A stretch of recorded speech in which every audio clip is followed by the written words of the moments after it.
Guys, welcome to my channel CodeMakeBiz, your ultimate destination for programming education. You might not think that programmers are artists, but programming is an extremely creative profession. It is logic-based creativity. Programming is learned by writing programs. Without wasting time, let's move on to the today's topic. But before that, don't forget to hit that subscribe button to be the first to know about new videos. Today, we are going to learn compilation process of C programming. Let's start learning. What is compilation? Compilation is a process of converting the source code into object code. It is done with the help of compiler. एक compilation जो process है, ये source code को object code में convert करने वाले एक process है. Source code is a code which is written by the user or programmer, and the object code is the code which is understood by the computer. Compilation is done with the help of compiler. The compiler checks the source code for the syntactical error or structural errors. And if the source code is error free, then it generates the object code. Compiler क्या करता है? Source code में any syntax error यानी rules error है या नहीं करके check करता है. अगर इसमें कोई error है तो ये error throw करता है, नहीं तो ये object code को generate करता है. If the source code is error free, then it generates the object code. The C program goes through the following phases during the compilation: source file, preprocessor, compiler, assembler, and lastly linker. And finally, we get executable code. First, we will start from the preprocessor. The source code is the code which is written in the text editor, and the source file is given an extension .c. ये source code क्या होता है? जो programmer या user text editor में जो codes लिखता है उसको हम सोर्स कोड कहते हैं. इसको हम .c एक्सटेंशन के साथ सेव करते हैं ताकि कंप्यूटर को ये समझ में आ सके कि हम C लैंग्वेज के कोड्स लिख रहे हैं. This source code is first passed to the preprocessor and then preprocessor expands this code. पहला क्या होता है? हमारा सोर्स कोड प्रीप्रोसेसर को पास होता है. बाद में प्रीप्रोसेसर इस कोड को एक्सपांड करता है. इसके बाद एक्सपैंडेड कोड जो रहता है वो कंपाइलर को पास होता है. प्रीप्रोसेसर उसको कंपाइलर को पास करता है. After expanding the code, the expanded code is passed to the compiler. The preprocessor takes the source code as an input and it removes all the comments from the source code. Preprocessor क्या करता है? हमारा source code को input में लेता है और उसमें रहने वाली सभी कमेंट लाइंस को रिमूव करता है. एक कमेंट्स क्या होता है वो मैं आपको अगले वीडियो में ही बता चुकी हूँ. To know more about it please watch that video, structure of C programming video. मैं आपको दैट वीडियो डिस्क्रिप्शन में देती हूँ. The preprocessor takes the preprocessor directives and interprets. Preprocessor directives को लेता है और इंटरप्रेट करता है. ये इंटरप्रेटर क्या होता है? इंटरप्रेटर इज अ प्रोग्राम और software which converts and execute one statement of source code at a time. It will not generate intermediate object code, instead it will execute line by line at a time. ये क्या होता है? ये क्या करता है? User यानी programmer जो कोड्स लिखे रहता है उसको लाइन बाय लाइन चेक करता है और line by line object code को क्रिएट करता जाता है.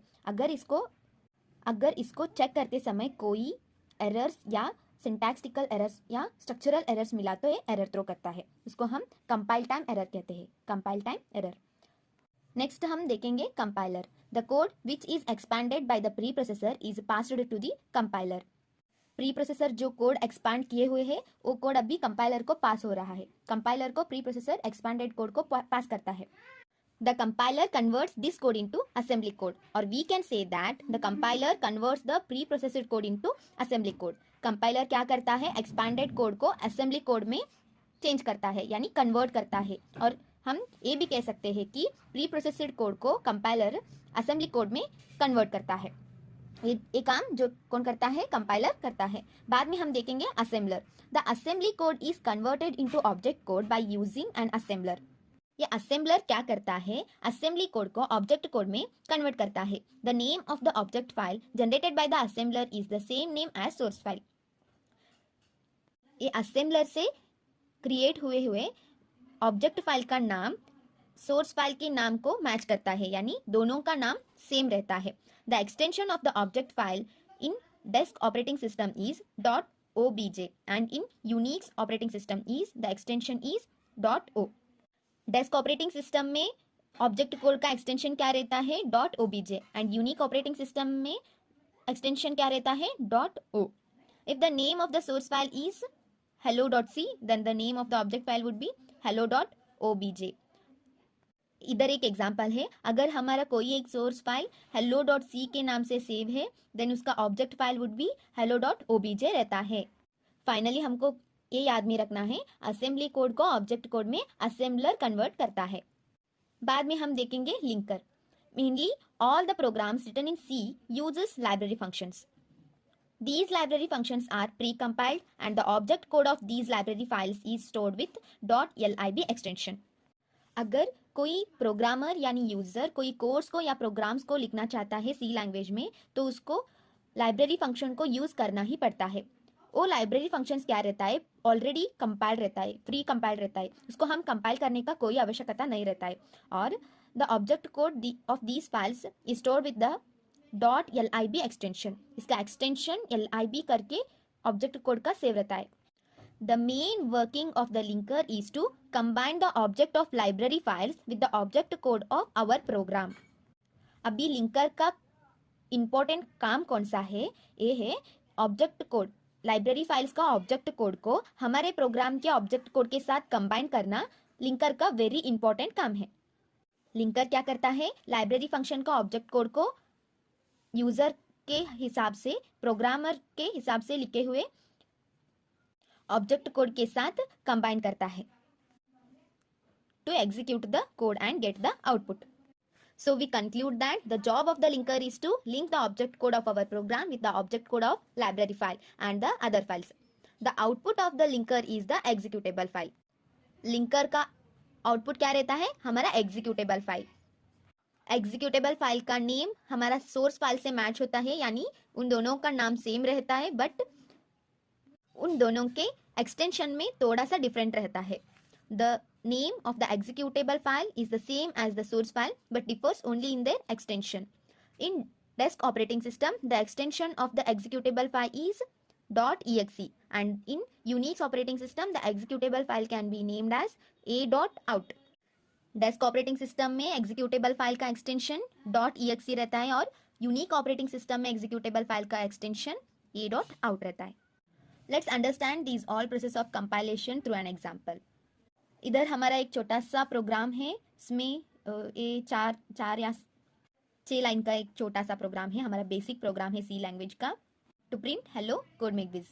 फर्स्ट लाइन में हैश इंक्लूड stdio.h, ये है हमारा हेडर फाइल या लिंकर सेक्शन, एंड बाद में आता है हमारा मेन सेक्शन यानी मेन मेथड।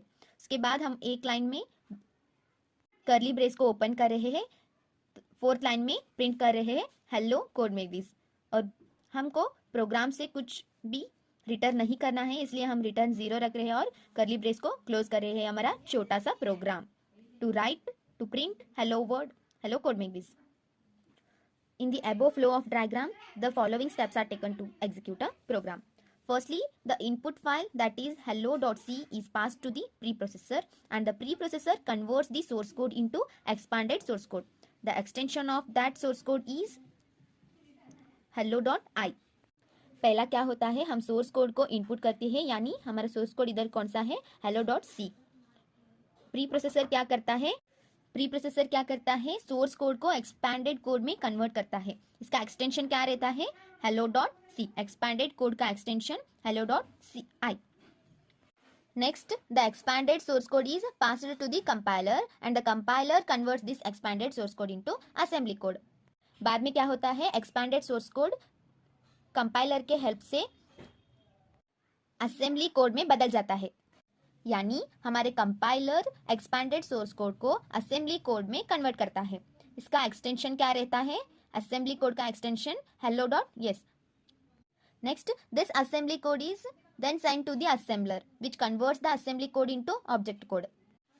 कंपाइलर से पैदा हुआ हुए असेंबलर कोड जो है वो असेंबलर को पास होता है, वो बाद में असेंबली कोड से ऑब्जेक्ट कोड में बदल जाता है।